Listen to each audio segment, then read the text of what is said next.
श्री स्वामी समर्थ मंडळी, पुन्हा एकदा एका नवीन शॉर्ट व्हिडिओमध्ये तुमच्या सगळ्यांचे स्वागत आहे. आणि आज माझ्या छोटीच्या शाळेमध्ये ॲन्युअल फंक्शन म्हणजेच गॅदरिंगचा कार्यक्रम होता. त्या कार्यक्रमाला मला जायचं होतं. मग म्हटले चला आज सकाळीच मी व्हिडिओ घेण्यासाठी सुरुवात केली. आणि माझी आता घराची साफसफाई करण्याचं काम चाललंय. म्हटले पटापट घर आवरून घेऊ, घरातले काम आवरून घेऊ आणि आपण तिच्या कार्यक्रमाला हजेरी लावू.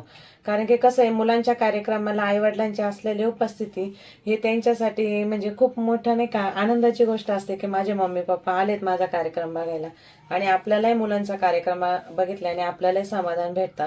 आणि आपले मुलं कसे नाही का शिक्षकांसोबत किती कनेक्ट आहे, किती काही गोष्टी शिक्षकांच्या ऐकून करतात ते बघून खरंच आनंद भेटतो. तर चला, माझ्या आवडणी काही भाजीपाला आणला होता, मेथीच्या भाज्या वगैरे आणल्या होत्या.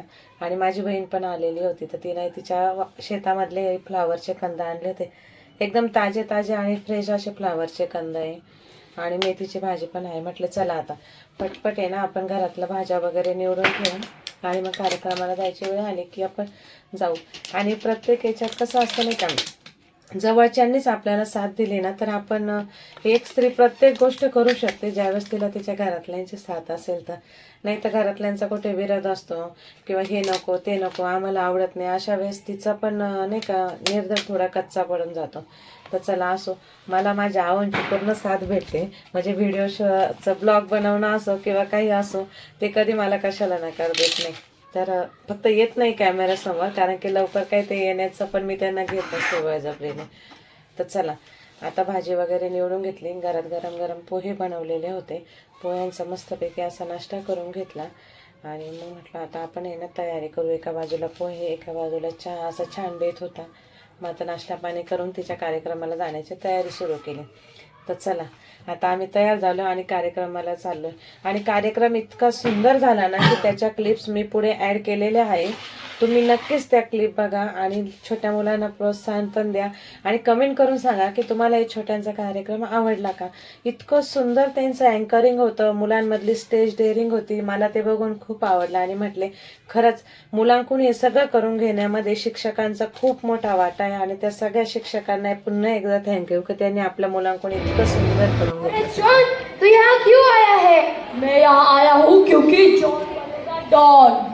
अरे बाबा, तू बन डॉन, पर तेरा यहाँ काम क्या है? मैंने सुना है कि आज यहाँ जेडीसी के बच्चों का डांस है, इसलिए मैं उन्हें किडनैप करने आया हूँ। चुप बैठ, मेरे होते हुए मैं जेडीसी के एक भी बच्चे को हाथ नहीं लगाने दूंगा। तुझे तो मैं एक फूंक में गिरा दूंगा।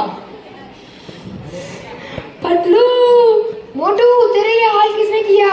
Resolve through the fire of struggle to the final storm of victory and freedom. समाज सुधारक हे बदलाचे वाहक असतात, जे समाजाला अंधारापासून प्रकाशाकडे नेतात. अंधश्रद्धा, अन्याय आणि असमानता दूर करण्याचे काम समाज सुधारक करतो. त्याच धाटणीच्या थीमवर आमचे इथल्या 5वी ब चे विद्यार्थी एक नृत्य सादर करीत आहेत. And weaving this historical tapestry with dedication and grace is their guide and choreographer, their class teacher, Mrs. Karuna Dave. A huge thank you for inspiring them, ma'am. A massive round of applause for Standard 5B. कहानी थी खूब लड़ी मर्दानी, वो तो झांसी वाली रानी थी।